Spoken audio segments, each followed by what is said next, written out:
money was coming down and people thought people were going to make a lot of money with education construction, was the first time that I really realized we needed an audit. Now, I don't talk about it much, but I used to be a math teacher. And I also am very interested in our children growing up to be able to be doctors, scientists, and all the other things we need diversity in. And I thought we weren't giving our children the foundation they needed to go into these fields. Now, when they closed the hospital, I had to switch gears because it didn't matter who was going to be a doctor because we weren't going to have too many here. And what I plan to do if I become mayor is to find out what the law is involving audits. I believe you can't audit a municipality unless the city council approves it. Now, I'm just telling you, I don't know, but I'm willing to learn.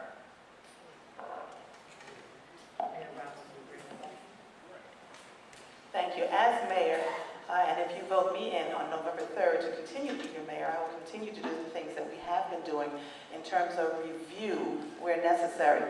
In 2006, when I came into office, there was no transition between the former administration, the former mayor and his council, and my administration and council. What we discovered early on in 2006, that there was a $41,000 deposit through the tax collector's office, that there were, all the checks were there, but there were a couple of $1,000s in cash that was missing. That's because of the policies and restraints that had been put in place by the previous administration. And I will also add that the previous administration had hired a tax collector who wasn't bondable, so that was an issue as well. My administration came into play in 2006. We discovered this and we took care of it. We even launched an investigation through our police division, and it was said because of the policies that were put in place at that time, that there was no way to prove who had done what, so we initiated much better policies. Thank you very much. Thank you. Next question. We have too much concentration of social ills for renting services, mental illness services, all in our town. What will you do to ensure that surrounding towns share in these problems? Plainfield can't take them all.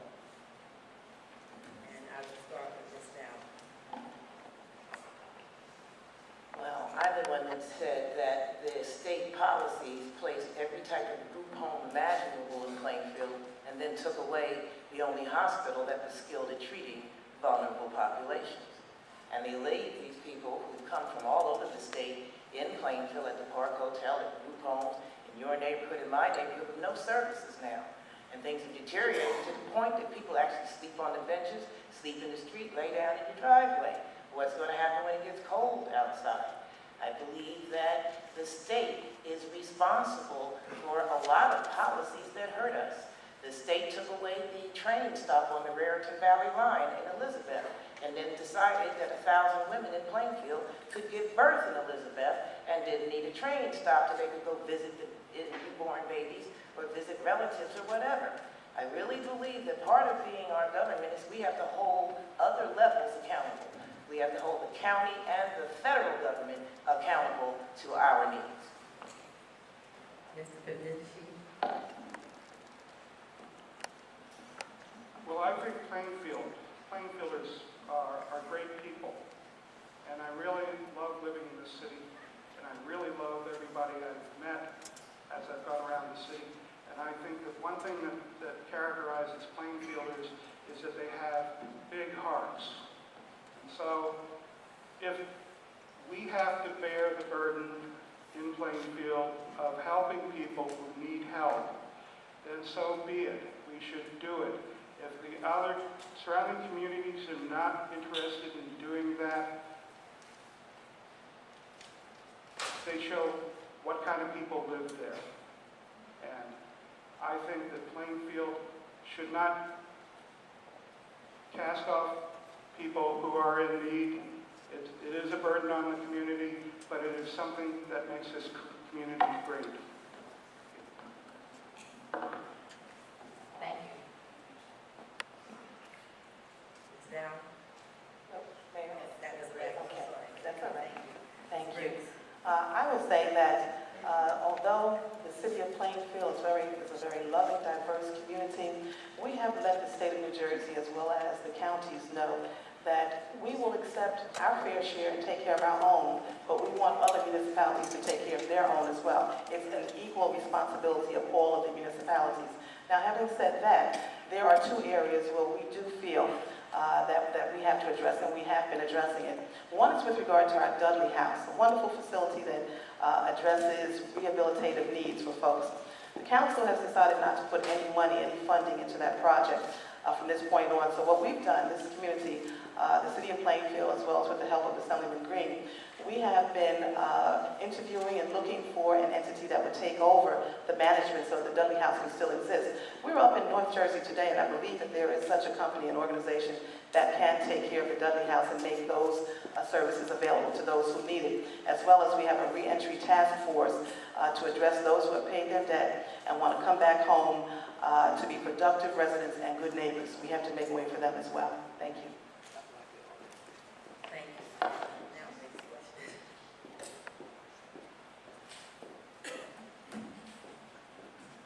How would you change the PMUA to better serve the people? It seems as if we are paying for the same services twice through both PMUA and our high taxes. And I'll begin with this. Well, it may seem that we're paying double for the PMUA because their rates are so high, but it's not actually true. The PMUA, unfortunately, the present administration, unfortunately, is not acting in the taxpayers' best interest in terms of controlling costs. Neither is the PMUA, as we've heard over and over again in community forums. As mayor, the PMUA is an autonomous body run by a board of commissioners. The commissioners are appointed by the mayor. That's the full extent of their accountability. As mayor, I would appoint capable individuals to be commissioners who are committed to running the PMUA in the most economical and effective way possible.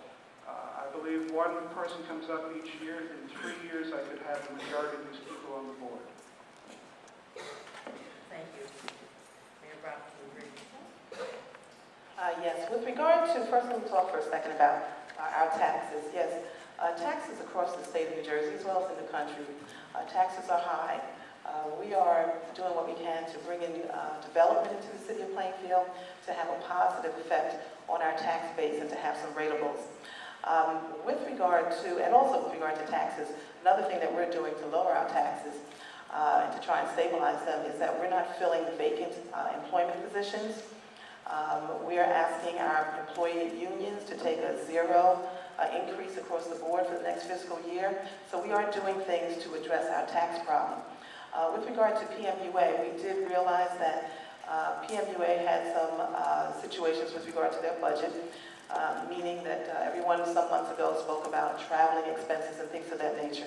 We have been meeting with PMUA leadership, and we did come to an agreement that PMUA will adopt the same policies that the city of Plainfield has with regard to travel and other type expenses to limit those expenses that they have and to limit the cost to taxpaying residents. Thank you.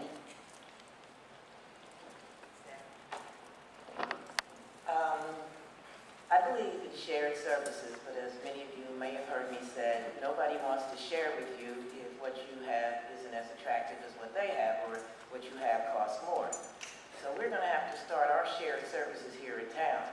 We've got a really nice staff of some really capable people working at PMUA. We've got a whole lot of people working in the school system, and then we've got a lot of people working for the city. I'm not talking about firing people. I'm talking about maybe we need to do a human resources audit. Maybe some of these people could even suggest a job they would rather have than the one they're locked into. A lot of people are making big changes at this time in life. They've learned something about themselves during this economic downturn. And maybe they want to teach for the first time, or maybe they want to do something else. Maybe if we can make it so people keep their health insurance, they can have a little more flexibility. We need to share services within city agencies at first. Thank you.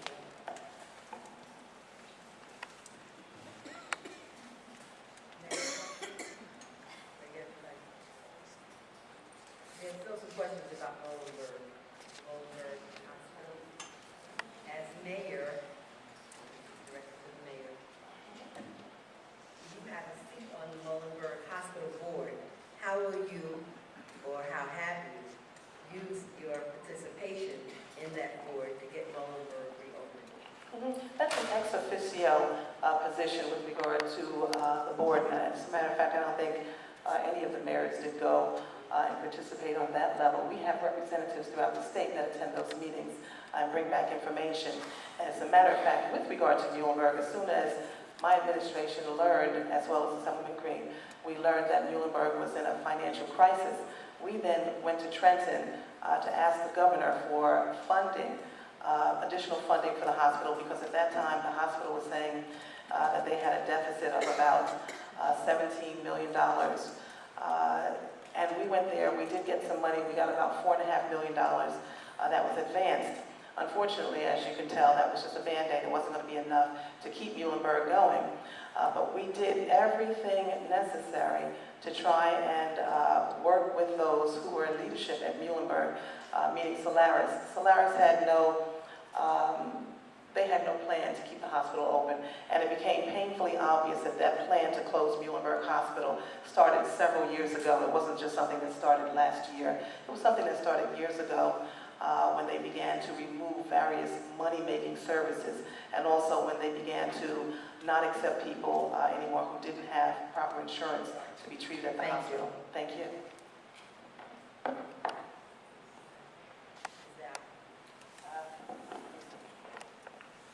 It's almost hard for me to answer this question. Let me tell you a few things I've done to try to save Muhlenberg. I filed a federal complaint against the state of New Jersey with the Office of the Inspector General of Health and Human Services. My complaint is that New Jersey has demonstrated strategic negligence in creating disproportionately negative health outcomes for minorities. I filed complaints in Washington with the Justice Department. I have sent certified mail to the President, to Attorney General Holder, to Secretary Sebelius. I have contacted the woman who is in charge of all nonprofits, state, federal, local, and requested that she immediately vacate the nonprofit status of the Solaris Corporation, audit all divisions of the corporation, all parties, all board members, and anybody who even gave them money. Thank you.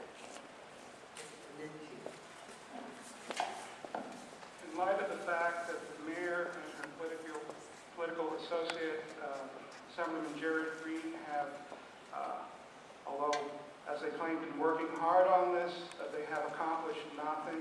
What I would do as mayor is I would immediately telephone a lady at the other end of this table and her associates who are so very knowledgeable about this, much more than I am, and I would work with them constructively to bring back some type of acute care facility on the Muhlenberg campus.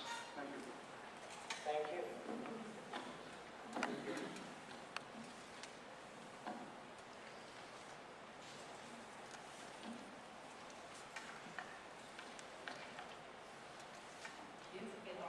Music and arts funding and education has been significantly affected in our country over the last few years. As mayor, what is your plan to correct this problem locally?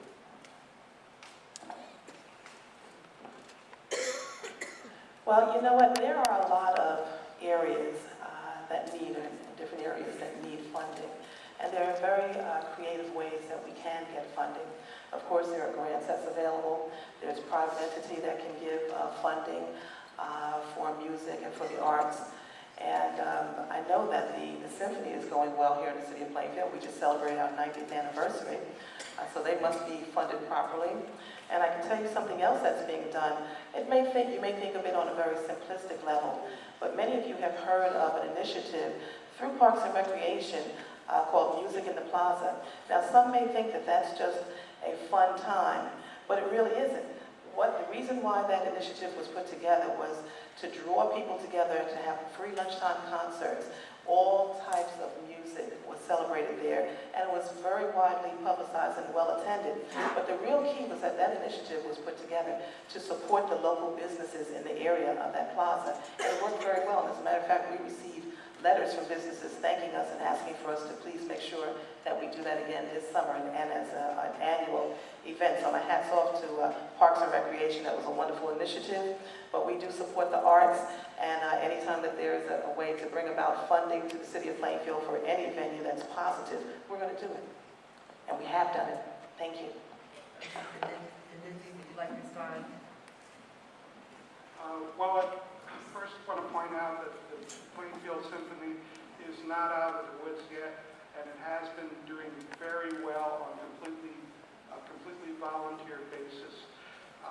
I am on the board of directors of another organization in town, Crescent Concerts, which also presents 8 concerts at Crescent Avenue Church each year.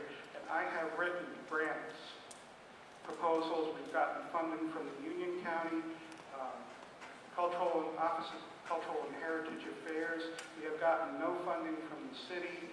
I think, and no assistance from the city. I think it is very important that the city work with these organizations as much as possible.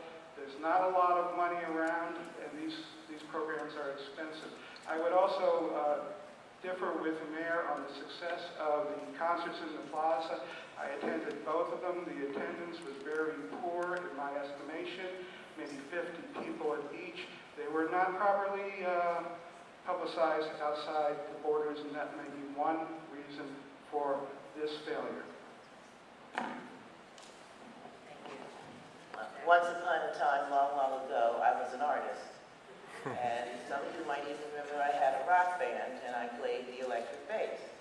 But back then it wasn't so unusual because when we had talent shows in Plainfield, at the high school they'd go on past midnight.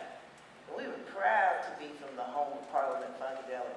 And we proudly played the funk, every one of us that was capable. I really think that we should regain our heritage. We have an internationally recognized brand that we are not exploiting, and that is P-Funk, and the P is for Plainfield. We have living legends. Some of them are quite uniquely looking persons. I would love to see if somebody would give us the money for a statue of a couple of these folks. We could put them in Library Park, and I think it'd be a tourist destination. I would love to see how they interpret George Clinton's dreadlocks and melon.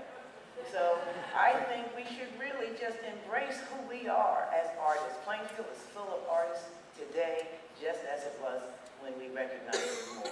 Thank you. Thank you. I have one more question, and that is that there are why no blacks or Hispanics or women on work crews on contracts from the city? And we can start with the mayor. I don't know that to be true. I truly don't know that to be true. I will investigate that because I'll tell you that we celebrate diversity. We follow along with the EEOC rules and regulations. So I don't know that to be true. So I disagree with that question, with that statement. Anyone else want to respond at all? When I was going around this summer trying to find people who wanted to come manufacture basically vitamins and alternative medicine cures, I was in Arizona, in Sedona, and it just kept looking strange to me because they're doing all this construction and there's all these women. I don't think I've ever seen that many women in hard hats covered with mud and dirt and driving heavy equipment and everything. So I don't know what we're doing here, but we're not doing as much as some other locations are doing. And I just want to say, I don't know what the situation is, but this is one of the things we need transparency for. So we can figure out who does get these jobs. Do any of them even come from Plainfield? Do any of our people benefit from these projects? So we have more questions than we have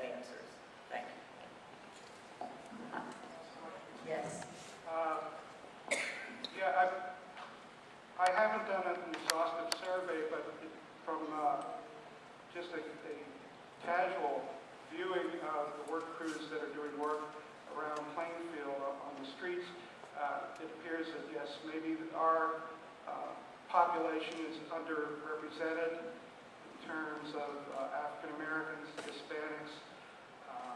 So it appears that the work is going outside of Plainfield. This is the real problem. The organizations that we contract with are not committed to hiring Plainfield workers to do the work. And we need to change this. Plainfield has a particularly high rate of unemployment. Getting folks to work is very important, and getting folks to work will perhaps impact our crime situation, which still needs a lot of correction. Thank you. Now we're going to begin our closing statements. We still have a lot more questions, but we thank you for those that we were able to get to. Mr. Benucci, we're going to start.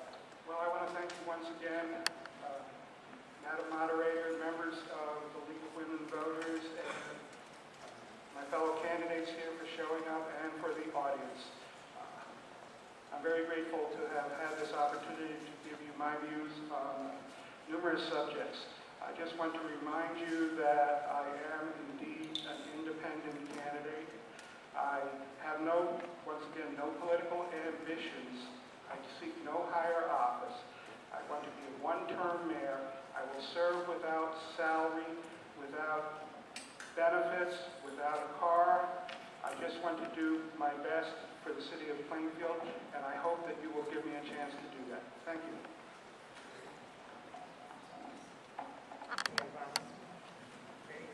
Thank you. I want to thank you all again for coming out, for your interest in the city of Plainfield, and for wanting to learn information about what's actually going on in Plainfield. I want to caution you, as usual, to please disregard some things that's on some people's blogs because they have one agenda and it's not true Plainfield information. So disregard that. This administration has been really good with working with regard to safety and security, economic development and redevelopment, road improvements and street and lot, park maintenance, environmental issues.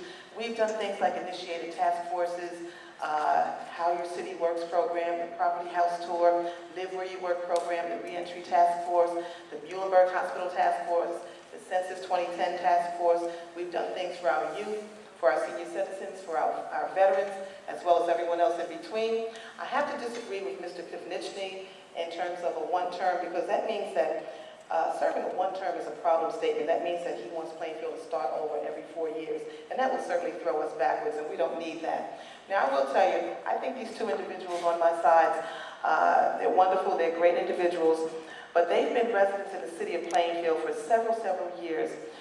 Yet they're offering suggestions tonight and in other forums, but I know that they don't have any record of community service, and I think that that's probably where they should begin. There should be some advocacy in the city of Plainfield.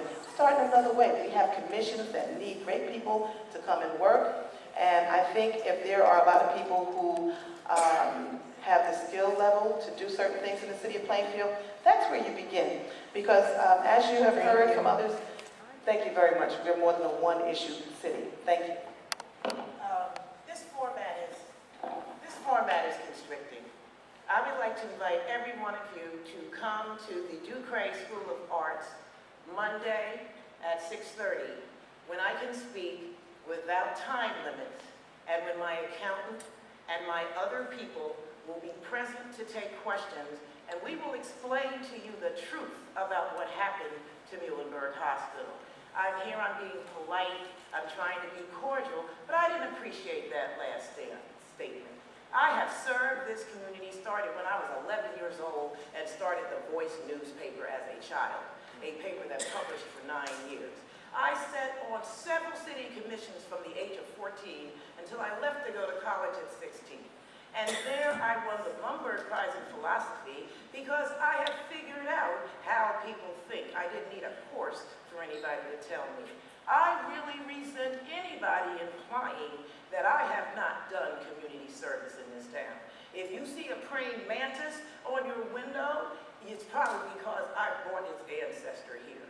I am a person who tries to figure out things that you can do that people can't block. that people can't sabotage, that people can't undermine, because that's the kind of waters that we swim in here in Plainfield. And I'm willing to swim with the sharks every day. And if you come up to me afterwards, I will give you one of the letters I got from a gubernatorial candidate in support of investigating Muhlenberg, and the word is criminal.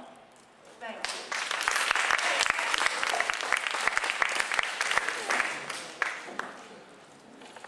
We would like to thank the candidates and the audience for a very lively candidates night forum for both.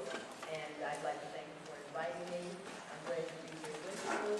I will now turn it over to the audience.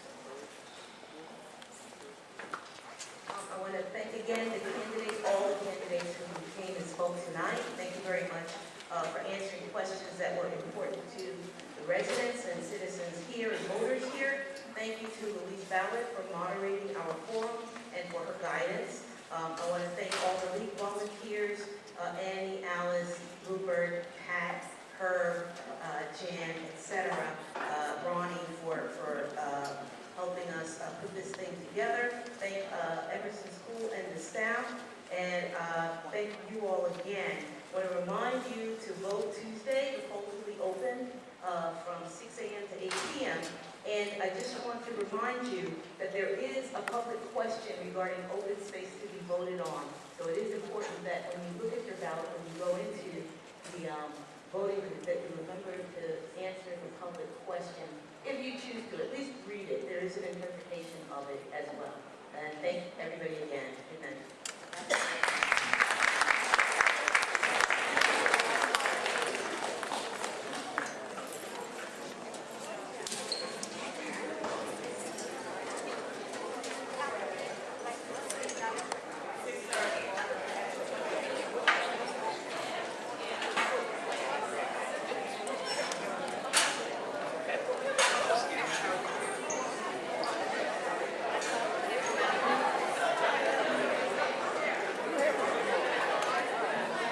Okay, at this moment, this is the American Reverend Zachariah A. Jackson.